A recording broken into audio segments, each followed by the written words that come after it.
জায়গাটাই আওয়ামী লীগের পক্ষে চলে যাবে এবং এখানে শেখ হাসিনা তার কপাল খুলে যাবে এবং তার এই যে সে যে বাংলাদেশে টুস করে ঢুকে পড়বে, এই যে হুমকি তিনি বিভিন্ন সময় দিচ্ছেন, ওটাকে যদি আমরা হুমকি হিসাবে ধরি তাহলে ধরে নিতে পারেন যে এই যুদ্ধের ফলে যে পরিবেশ পরিস্থিতি তৈরি হচ্ছে, তিনি মোটামুটি বাংলাদেশে আসার জন্য ব্যাগ গোছানো শুরু করে দিয়েছেন।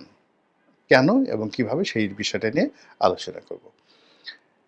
আপনারা জানেন যে আমাদের এই দেশে কওমি লাইনের যারা আলেম ওলামা রয়েছেন, মানে হেফাজতের আলেম ওলামা রয়েছেন, এদের মধ্যে স্পষ্টতই দুটো ভাগ আছে। সবচেয়ে শক্তিশালী যে ভাগটি মাওলানা আহমেদ শফির নেতৃত্বে ছিলেন এবং তার সন্তান, তিনি মারা যাওয়ার পর তার সন্তান এবং অন্যান্য যারা আছে, মুফতি ফয়জুল্লাহ থেকে শুরু করে যারা আছেন, যারা অর্গানাইজড, যাদের অর্থ আছে এবং যাদের জনবল আছে, তারা সবাই প্রো আওয়ামী লীগ। কিছু নেতা এখন গা ডাহাকা দিয়ে আছেন, কিন্তু মাঠে ময়দানে সব জায়গাতে তাদের কর্তৃত্ব রয়েছে। কিন্তু যেহেতু তারা একটা ধর্মীয় লেবাসে রয়েছেন, কাজেই তাদেরকে একটা, যাকে বলা হয়, ফুলের টোকা দেওয়ার ক্ষমতা সরকারেরও নেই, কারোর নেই। আওয়ামী লীগের একটা বিরাট শক্তি হেফাজতের মধ্যে রয়েছে। ওদিকে হেফাজতের যে কাউন্টার যে গ্রুপটি, যারা ডক্টর মোহাম্মদ ইউনূসের বন্ধু হতে পারত, তো তাদের সঙ্গে ডক্টর মোহাম্মদ ইউনূসের পরিচয় হয়নি। ডক্টর মোহাম্মদ ইউনূস তাদের নামই জানেন না। যারা আওয়ামী লীগের বিরুদ্ধে দীর্ঘদিন লড়াই এবং সংগ্রাম করেছে, একেবারে তাদের নামও এখন পর্যন্ত জানেন না। একজন লোকও ডক্টর মোহাম্মদ ইউনূসের সাথে দেখা করতে পারেননি, দেখা করেনি, তাদেরকে ডাকা হয়নি। এই গোয়েন্দা তথ্য তাদের কাছে এখনো দেওয়া হয়নি। কারণটা কি? কারণটা হলো হেফাজতের দুটো গ্রুপের সঙ্গে জামাতের দূরত্ব। মানে শেখ হাসিনাপন্থী যারা আছে তাদের সাথে দূরত্ব, শেখ হাসিনা বিরোধী যারা আছে তাদের সঙ্গে দূরত্ব, এবং যেহেতু সরকার খুব ঘনিষ্ঠ অবস্থায় জামাত আছে, কাজেই তাদেরকে আর সেখান থেকে আহ্বান জানানো হচ্ছে না। ফলে দুটো গ্রুপে ফ্রাস্ট্রেটেড, এবং তারা এক গ্রুপ তো শেখ হাসিনার ছিলই, আর অন্য গ্রুপটা তারা মনে করছে যে কী করে শেখ হাসিনার সাথে আবার একটা সুসম্পর্ক স্থাপন করা যায়।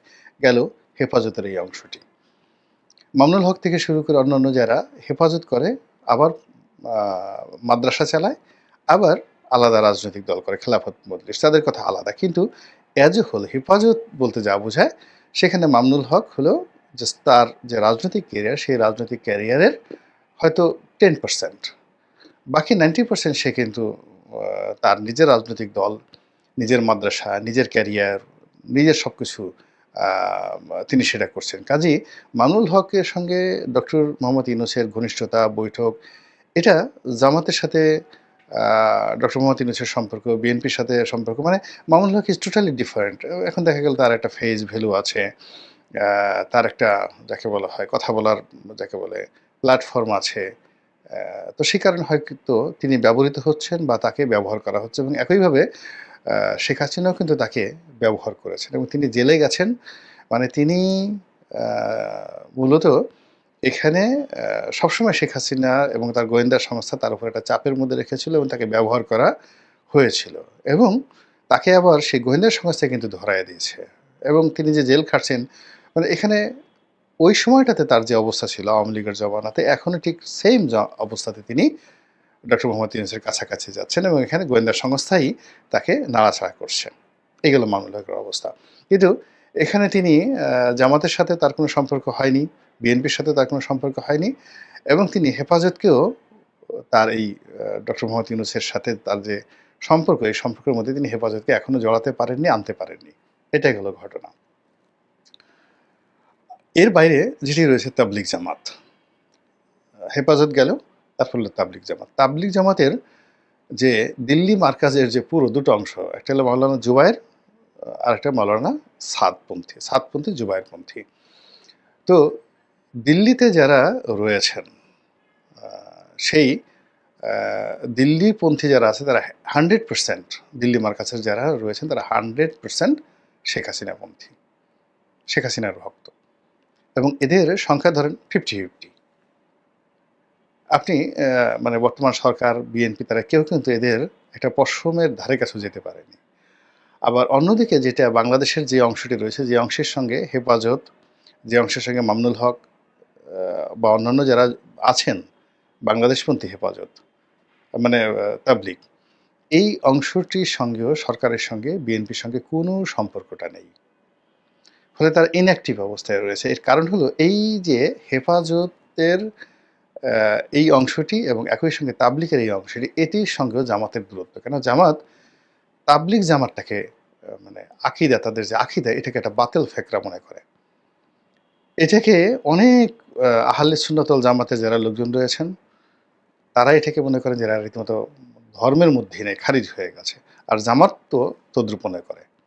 ফলে জামাতের সঙ্গে এই তাবলিগ জামাতের এই সম্পর্কটা স্থাপিত হয়নি। ফলে যে এখানে যে বিভেদের মধ্যে একটা অংশ শেখ হাসিনার হাতে আছে তাবলিগের, আরেকটি অংশ নিষ্ক্রিয় হয়ে বসে আছে। এই গেল অবস্থা। ফলে কি হলো? এই যে দেখেন যে ইসরায়েলের পক্ষে কেউ কথা বলছে না, কিন্তু বিপক্ষে বলছে না। এবং যারা বলছে না, মোরলেস তারা পক্ষে হোক বিপক্ষে হোক, তারা কিন্তু শেখ হাসিনার লোক। বিশেষ করে যারা সুন্নি ঘরানার আলেম ওলামা, তাদের 90%ই প্রো শেখ হাসিনা। তাহলে এখন সুন্নি ঘরানার মানে জামাত যদি ১০০ জন করে, আপনি ধরে নেন ২০০ জন সুন্নি ঘরানার আলেম ওলামা রয়েছে। ২০০ জন যদি সুন্নি ঘরানার আলেম ওলামা থাকে, তার 90% শেখ হাসিনাপন্থী, এই যত ওয়াজের ময়দানে রয়েছে। আবার ২০০ জন যদি সুন্নি ঘরানার থাকে, তাহলে প্রায় সম পর্যায়ের লোক রয়েছে হেফাজতে এবং সমপর্যায়ের লোক রয়েছে আপনার তাবলিগে, এবং এটার অর্ধেক শেখ হাসিনাপন্থী। তো কাজেই এই যে আলেম ওলামা, মানে গত ১৫ বছর ধরে শেখ হাসিনার যে ডিপ্লোম্যাসি, সেই ডিপ্লোম্যাসিতে ইসলামাইজেশনের ক্ষেত্রে, ইসলামী দলগুলোকে নিয়ন্ত্রণ করার ক্ষেত্রে তার যে ব্যুৎপত্তি এবং তার যে কৌশল, সেই কৌশলটা এই মুহূর্তে কিভাবে একটা পরমাণু বোমা হয়ে রাজনীতিতে ঘুমন্ত অবস্থায় আছে, আগ্নেয়গিরি হিসেবে আছে, আপনি বোঝার চেষ্টা করেন। তো সেখানে যদি ইরানের পতন হয়, ইসরায়েলের জয়লাভ হয়, অথবা এই যুদ্ধ